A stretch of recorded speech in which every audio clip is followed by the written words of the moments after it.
Virginia Republican gubernatorial candidate Ed Gillespie pauses in his concession speech Tuesday night in Richmond. CariotiThe Washington Post A wave of Democratic victories ignited a ferocious debate across the Republican Party on Wednesday over whether President Trump's unorthodox behavior and polarizing agenda are jeopardizing the GOP's firm grip on power in Congress, governors' mansions and state legislatures.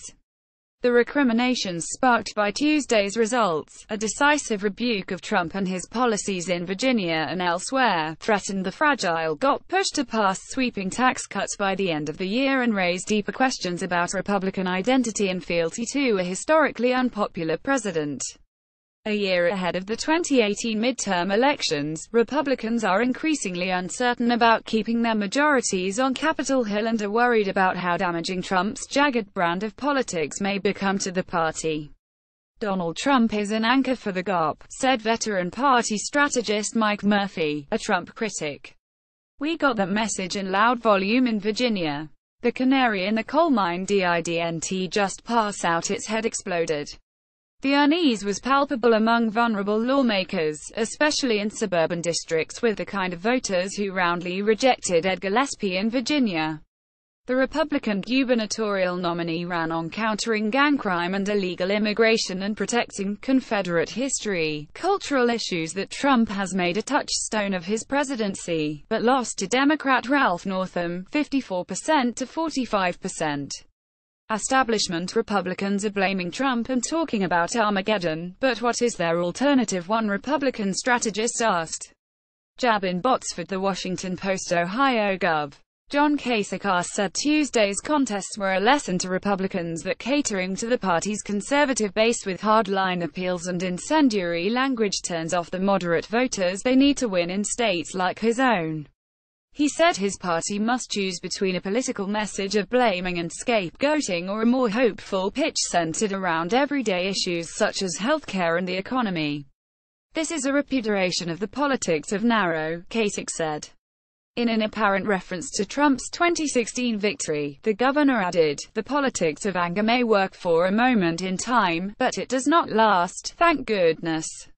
But other party leaders warned against drawing overly broad conclusions about Trump and his political strength from defeats in a handful of states, including two, Virginia and New Jersey, that Democrat Hillary Clinton won in last year's presidential election.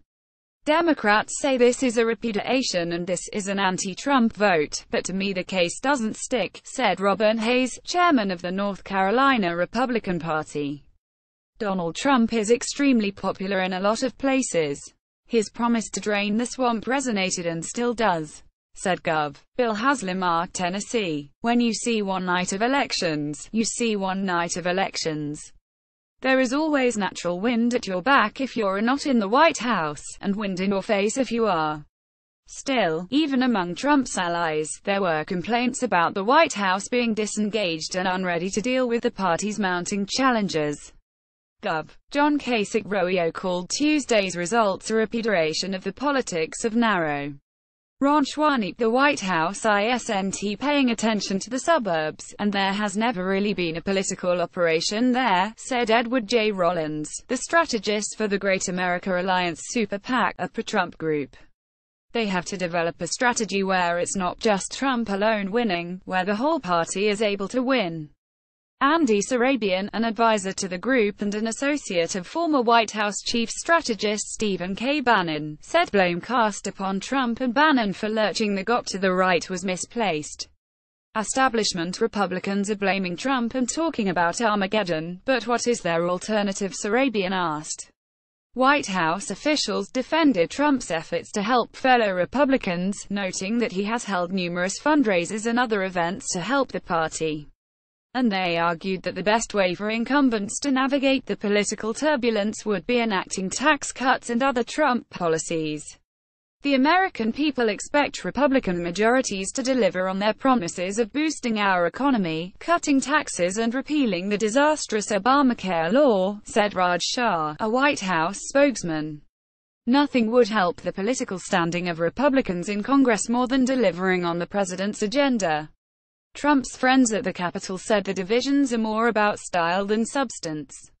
The difficulty is, we have a president who didn't come from the Washington structure, so it's really hard for people inside the structure or outside the structure to evaluate him, Sen. David Perdue RGA, said. The fresh discord comes after weeks of escalating tensions inside the GOP. Three prominent Republican senators, John McCain and Jeff Flake of Arizona and Bob Corker of Tennessee, have publicly condemned Trump's leadership and questioned his fitness for office. It also comes amid an exodus of House Republicans. This week alone, Reps. Frank A. LoBiondo NJ and Ted Poe Texas announced they would not seek re-election next year, joining a list of more than 24 colleagues who are retiring or running for a different office.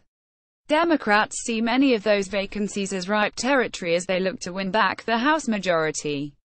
Democrats will need to capture 24 additional seats next year to reach the 218-seat threshold to control the House. Rep. Ryan Costello RPA conceded that the election results present challenges for incumbents like him. He represents a suburban Philadelphia district that Democrats are targeting aggressively in a region where Democrats won some local and county races for the first time in more than a century. We don't know if it'll be a wave. What we saw yesterday suggests that hypothesis has some merit, but remember, congressional districts are still one by one, Costello told reporters on Capitol Hill. I'm very confident that I've given 110% effort to this job. Democrats are grappling with problems of their own. As celebratory and cathartic as Tuesday's victories were for a party demoralized by Trump's victory, Democratic leaders know Northam's success in Virginia does not necessarily mean there will be a nationwide upswing next November. Virginia is a microcosm of a large portion of the nation, but it doesn't represent every community or every state, said Rep. Raul Ruiz de Calif. We have to make sure that we are fighting for the people where they're at, in the rural and urban communities, and reflect their struggle to have better lives. Ruiz added, running purely against Trump is not the picture. Democratic leaders have echoed that sentiment, saying the party must develop its own affirmative message and must strive to connect with voters everywhere, in particular regions where Trump remains popular. There remains a lot of work to do in reaching those small-town or rural Democratic voters, Sen. Robert P. Casey Jr. DPA, said. They are the ones who need to hear from us, too. Those are the voters our party has had a problem with over the years. We need to speak to them about the lack of wage growth and the opioid crisis. We may not even win in those areas, but we could narrow the margins. Republican strategists said the party's image has suffered from nearly a year of stalemates, fits and failures to govern, despite the party's control of both chambers of Congress and the White House.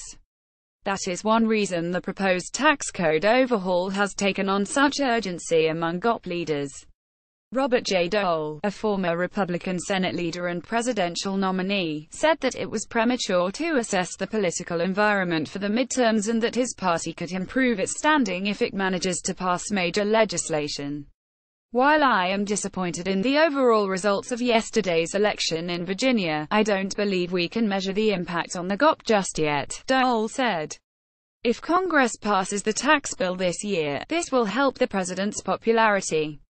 As a party, we should have a better sense of where things are headed in 6 months or so. Republican consultant Josh Holmes, a former chief of staff to Senate Majority Leader Mitch McConnell RKY, said Tuesday's losses should prompt the party's lawmakers to act quickly on taxes. It provides all the motivation they need to get something done, Holmes said. In part, what happened on Tuesday is a reaction to what's not being done and a warning sign that they need to move. They don't have any choice but to do the tax plan. But with aspects of the tax plan fluid as Republicans squabble over its details, Murphy and other Republicans said lawmakers will have to make decisions that allow them to appear independent from Trump in case the tax legislation fails to pass or the president's approval ratings decline further. Republican members of Congress in swing districts cannot be Trump lemmings. They have to create their own strong identities, Murphy said.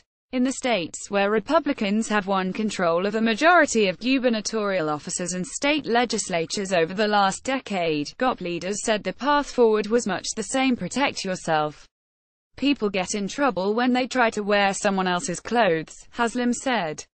Each candidate has to decide for himself or herself whether Trump is something to focus on or if they're running for governor of their state and saying, "I'm going to run my race." Good candidates rise or fall on their own. Ed O'Keefe contributed to this report.